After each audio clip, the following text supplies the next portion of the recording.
आज बच्चों हमने सेल स्टार्ट किया था 9th 11th में एक साथ ही। तो हमने सेल में आपको ओवरव्यू बता दिया था, सिंपल सा सेल का स्ट्रक्चर बना के बता दिया था।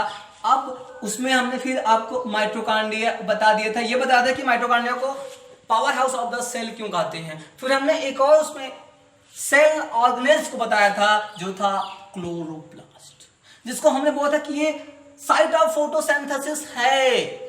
जो क्लोरोप्लास्ट है ये फोटोसिंथेसिस का साइट है।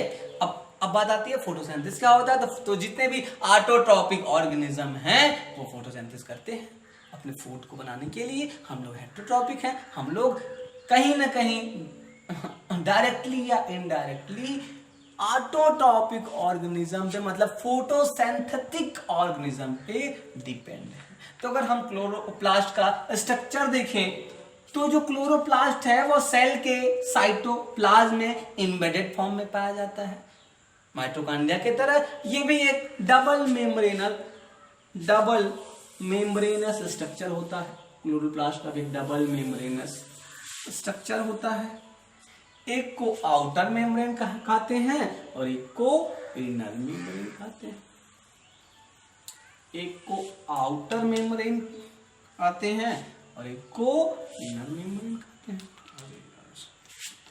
आउटर मेम्ब्रेन कहते हैं और एक को इनर मेम्ब्रेन कहते हैं।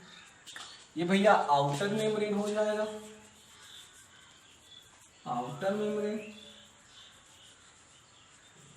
और ये आपका इनर मेम्ब्रेन, इनर मेम्ब्रेन है भाई। आउटर मेम्ब्रेन और इनर मेम्ब्रेन, इसके अंदर कॉइन लाइक सिक्के लायक स्ट्रक्चर होते हैं जिसको हम थैलेकॉइड बोलते हैं एक को। और अगर हम इस पूरे ग्रुप की बात करें तो इसको हम बोलते हैं ग्रेना। क्या बोलते हैं? ग्रेना। क्या बोलते हैं? ग्रेना। तो पहले इसको लिखते हैं थैलेकॉइड,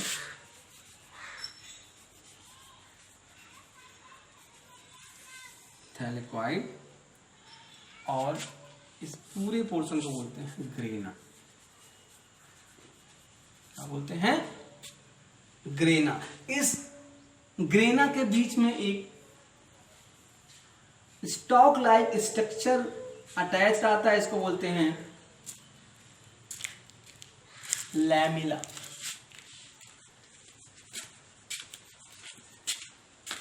इसको बोलते हैं लैमिला। और इसके अंदर सब लिक्विड पार्ट होता है, इस लिक्विड पार्ट को बोलते हैं स्ट्रोमा। क्या बोलते हैं? स्ट्रोमा। स्ट्रोमा, ठीक है। फिर क्या है? और ऐसे एक लैमिला बना लीजिए, थोड़ा देखने में अच्छा लगे, है भाई। और देखिए हमने आपको बताया था कि दो सेल ऑर्गेनेल्स ऐसे हैं जिनके पास अपना सेल्फ डीएनए होता है। एक माइटोकॉन्ड्रिया में हमने बताया था, एक आपका है क्लोरोप्लास्ट। क्लोरोप्लास्ट और माइटोकॉन्ड्रिया ऐसे दो सेल ऑर्गेनेल्स हैं जिनके पास अपना सेल्फ डीएनए होता है जो सर्कुलर फॉर्म में होता है, मतलब सर्कुलर डीएनए।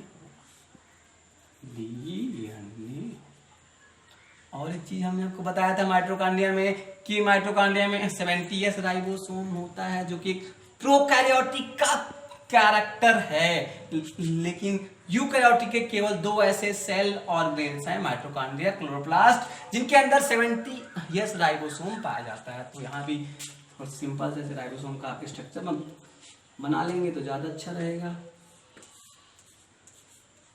70s राइबोसोम, ये है क्लोरोप्लास्ट का सिंपल सा स्ट्रक्चर।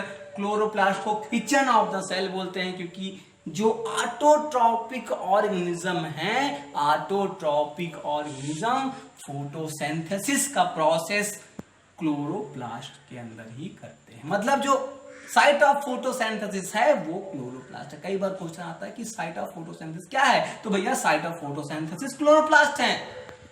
टीचर बोलते हैं कि लीफ में फोटोसिंथेसिस होता है,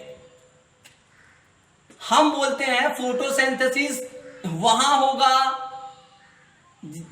ऐसा सेल जिनके अंदर क्लोरोप्लास्ट हो, उसमें फोटोसिंथेसिस होगा। अगर स्टेम के सेल में भी क्लोरोप्लास्ट है तो फोटोसिंथेसिस होगा, अगर स्टेम के अंदर वो नहीं है तो नहीं होगा। अगर हम लोग के भी सेल में क्लोरोप्लास्ट आ जाए तो हम लोग भी फोटोसिंथेसिस कर सकते हैं, लेकिन हम लोग के सेल में क्लोरोप्लास्ट नहीं है। ये प्लांट और एनिमल सेल में ये डिफरेंस भी है, अंतर भी है कि जो आपका जो क्लोरोप्लास्ट है वो केवल प्लांट सेल में पाया जाता है, केवल प्लांट सेल में पाया जाता है। हो गया। अब देखिए जब आप फोटोसिंथेसिस जब पढ़ेंगे तो जो फोटोसिंथेसिस है वो दो स्टेप में कंप्लीट होता है, एक है लाइट रिएक्शन, एक है डार्क रिएक्शन। जो लाइट रिएक्शन है वो स्ट्रोमा में होता है। कई बार क्वेश्चन पूछा जाता है कि लाइट रिएक्शन फोटोसिंथेसिस में कहाँ होता है, तो फोटोसिंथेसिस में क्लोरोप्लास्ट के अंदर स्ट्रोमा में होता है, और जो आपका जो डार्क रिएक्शन है वो थैलेकॉइड में होता है। और ये थोड़ा गलती हो गया, उल्टा हम ये बोल गए कि जो आपका जो लाइट रिएक्शन है वो थैलेकॉइड में होता है और जो डार्क रिएक्शन है वो स्ट्रोमा में होता है।